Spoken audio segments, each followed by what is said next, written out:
Salve galera, passando por aqui para dar mais um recado da Bet7k. Como é de conhecimento geral, a Bet7k até R$ 1.200 de bonificação na sua primeira entrada. Trabalha também com cash out, ou seja, você pode assegurar o seu ganho mesmo antes de terminar o evento que você fez a aposta, ou até mesmo para prevenir aí possíveis perdas. São mais de 30 esportes dentro do site da Bet7k que você pode ficar acompanhando simultaneamente. E não esqueçamos também do cassino. São mais de 100 jogos online que você tem a possibilidade aí com a Bet7k. Ou seja, pensou apostas, pensou Bet7k.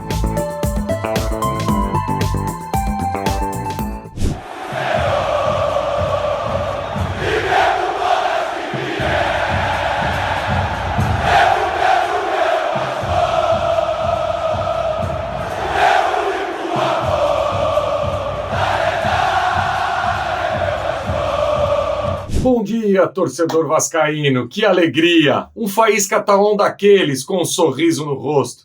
Que vitória foi aquela do Criciúma ontem! Se a parte tática, se a parte técnica, se muita coisa o Vasco deixou a desejar como foi nessa Série B inteira, o torcedor do Vasco mais uma vez pegou esse elenco, pegou esses jogadores e fez a bola entrar dentro do gol.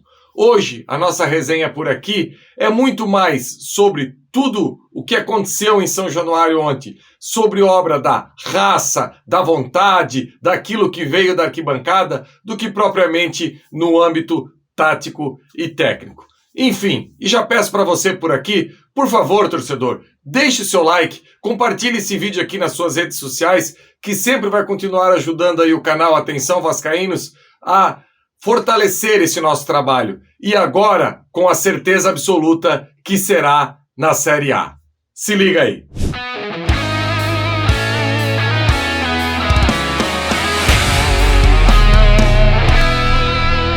Então, torcedor vascaíno, como eu prometi para você, hoje você se apegar a comentar aquela partida de ontem, no aspecto aí tático, técnico, eu que geralmente aqui uso a minha prancheta do canal Atenção Vascaínos para tentar mostrar algum tipo de movimentação ou algo do gênero, hoje eu não tenho nada para mostrar na prancheta.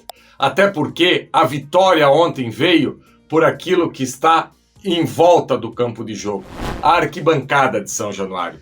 Um jogo que, no início, o técnico Jorginho fez a alteração que muita gente pedia.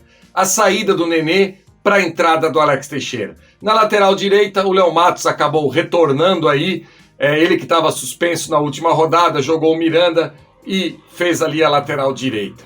E o time do Vasco, ontem, foi muito daquilo que apresentou na Série B inteira. Uma equipe que não consegue trocar 3, 4 passes, uma equipe que não consegue ter aproximação, uma equipe que acaba ficando muito espaçada o jogo todo e a gente já tá chato de cada vez vir aqui e trazer isso pro torcedor. A gente não vê a hora de ter um Vasco competitivo. Agora, se é algo que precisa ficar bem claro, é aquilo que vem de fora para dentro. É a importância que a arquibancada teve e ainda vai ter aí para esse um pontinho que o Vasco precisa. Eu acredito que mesmo perdendo os 2 jogos o Vasco está dentro, mas enfim, matematicamente o Vasco precisa de mais um empate.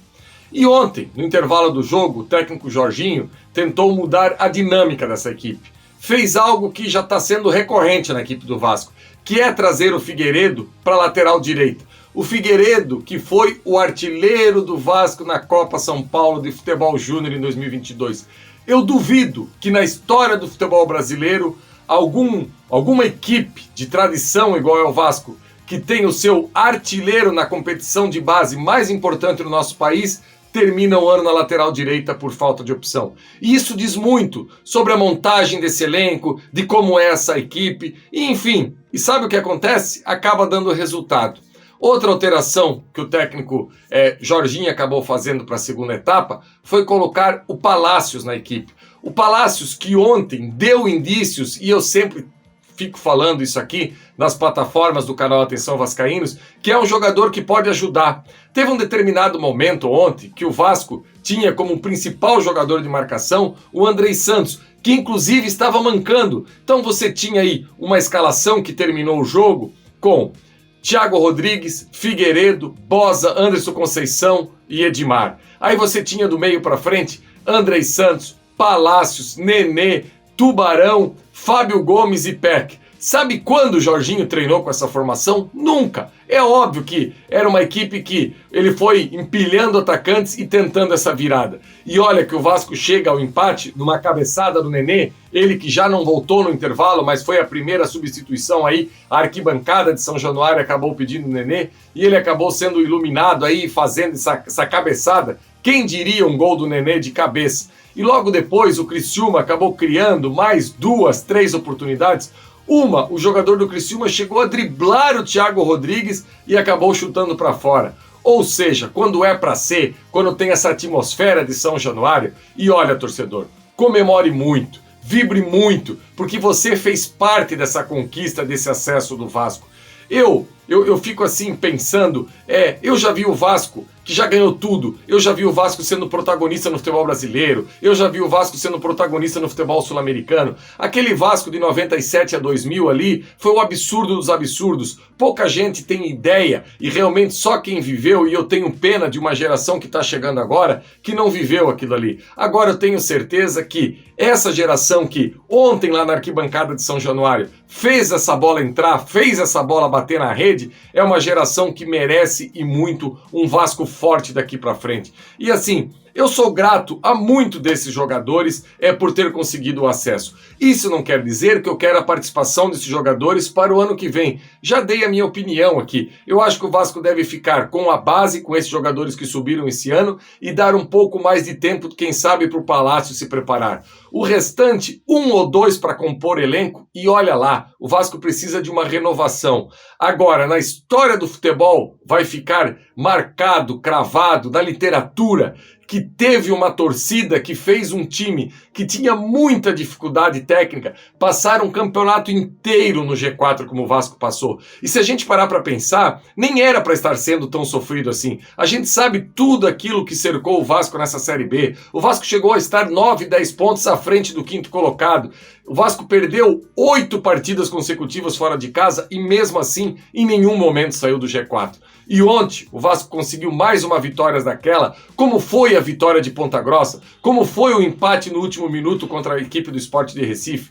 Enfim, torcedor, você pode comemorar. Você é uma torcida que ganha jogo. Nós temos um estádio que ganha jogo. E olha, são pouquíssimos no Brasil que tem esse tipo de torcida. Tem muita gente aí que está chegando em várias competições e quando chega no momento decisivo, o jogador tem que pedir, bater no peito e ficar implorando pro torcedor. Você sabe do que eu tô falando. O torcedor do Vasco ninguém precisa implorar para ele apoiar. O que o torcedor fez ontem em São Januário foi mais uma vez de emocionar, de pai abraçar filho, de filho abraçar pai, de pessoas que nunca se conheceram vir as lágrimas na arquibancada de São Januário. E essa atmosfera é que tem que trazer o nosso clube de volta. Parece um clichê, mas a gente tem que deixar claro, essa torcida que nunca abandonou esse clube jamais poderia estar passando pela 5ª Série B.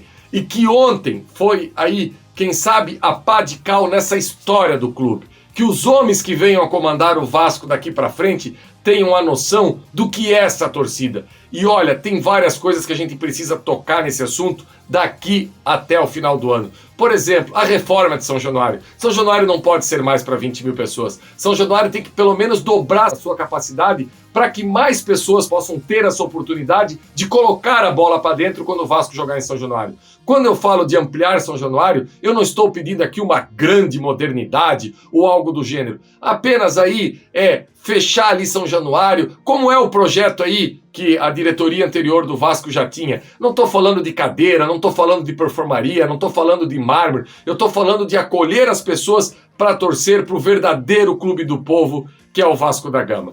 Hoje, torcedor, a minha resenha, eu aposentei a prancheta, eu aposentei esquema tático, eu aposentei tudo isso. Eu venho aqui de coração agradecer como vascaíno que já viveu em algumas oportunidades a arquibancada de São Januário e torcendo pelo Vasco em algumas arquibancadas pelo Brasil, agradecer cada um que foi em São Januário ontem e ajudou a colocar a bola na rede. Porque sem você, torcedor, o Fábio Gomes não entraria com aquela disposição absurda que ele entrou. O Nenê, com 41 anos, resolvido na sua vida, não entraria pilhado da maneira que entrou. O Peck, que muitas vezes foi cobrado, mas você vê que dentro de campo deixa a alma toda vez que entra, e ontem, inclusive, fez um grande cruzamento pro gol pro Fábio Gomes. Então é isso. Obrigado, torcedor vascaíno. Obrigado por colocar essa equipe novamente na Série A. E nós todos temos que fazer essa corrente para ano que vem na Série A a gente primeiro voltar a ser muito competitivo, para depois brigar na prateleira lá de cima.